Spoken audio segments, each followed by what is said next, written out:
mukulu amanyire foto webale kutulaba, mukulu twama ekoboko webale tulaba, mukulu Nicholas Kaliro, chairman waffe wawali ekabeere mukulu Nanjwenge Ssebo webale kutulaba, madamu Ada ne wasajja emizimbo ne mwami Sekizivu.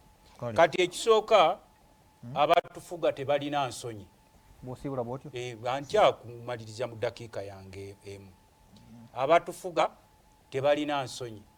Era nga Bayibuli bwetugamba kino ti Setaani yajja okubba, okutta n'okuzikiriza.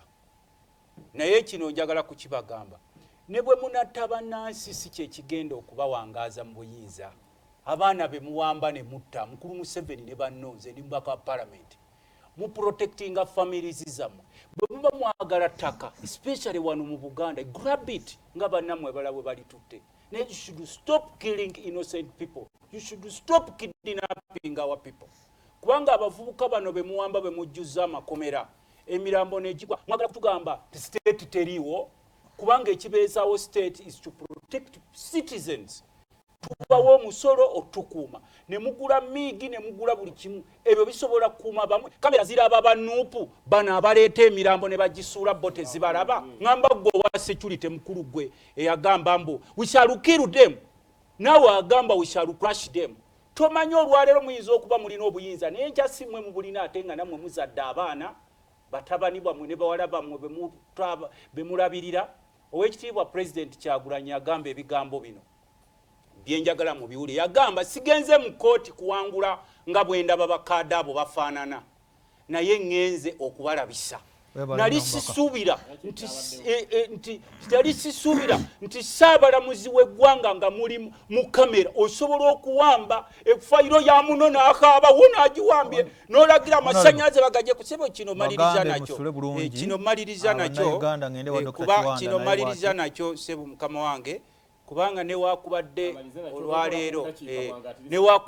olwaleero mwe mubirabanga eby'omuzannyo. You people, you have killed all institutions. Kati mwe amini mumunenyeza ki, mwe abasoma bumba mukola bino, mwe amini mumunenyeza ki. Kisooka abasinga n'olaba bannaffe be twali suubira nti ba protecting eggwanga lyaffe ne bali ba competitively buli kaggwanga konna mukatutte, fe abava mu Luweero Triangle mukatokolidde ettaka lyonna mulitutte. Simanyi obaffe obuwagizi bwe twabawa mu lutalo bwali bwakujja kutubbako buli kamu kaffe konna mukatwale. Sebokensembyayo musekendi kataka sigenda kwezaayo, tulina olukiiko lw'ettaka. Nkasembyayo sebo nkakusabye ku lwa mukama wange Sejjirinya balina batamaliriza tebalina byamakulu, naye ngamba mukama wange Sejjirinya. Kati sebo nsaba bannaffe ab'e Nakaseke, minisita w'ebyettaka agenda kujja e Bukalasa ku lunaku nga nnaku z'omwezi 24 bo bakubbako ekibanja kyo gana agabbi agasaatuusi ng'oli Nakaseke oli Luweero. Nkubira ku ssimu yange oba jangu e Bukalasa ku baraza y'ettaka, ndowooza Honorable Betty Kamya agenda okujja, ye minisita w'ebyettaka n'aba Ministry of Lands e Bukalasa okuva saa 8. Bw'oba osobola I don't care, bw'oba osobola kubira ku ssimu yange eno gwe babbako ekibanja nkubuulye omusomo genda okwera. Essimu ya eri 07557 69 0757 694754 neyanziza nnyo Ssaabasajja Kabaka awangaale. Emisango bulijjo bwe giba weegiri, abalamuzi basobola okuba n'ensalawo ey'enjawulo. Mwami Sejjirinya bw'onooba onootuma omwana wo buli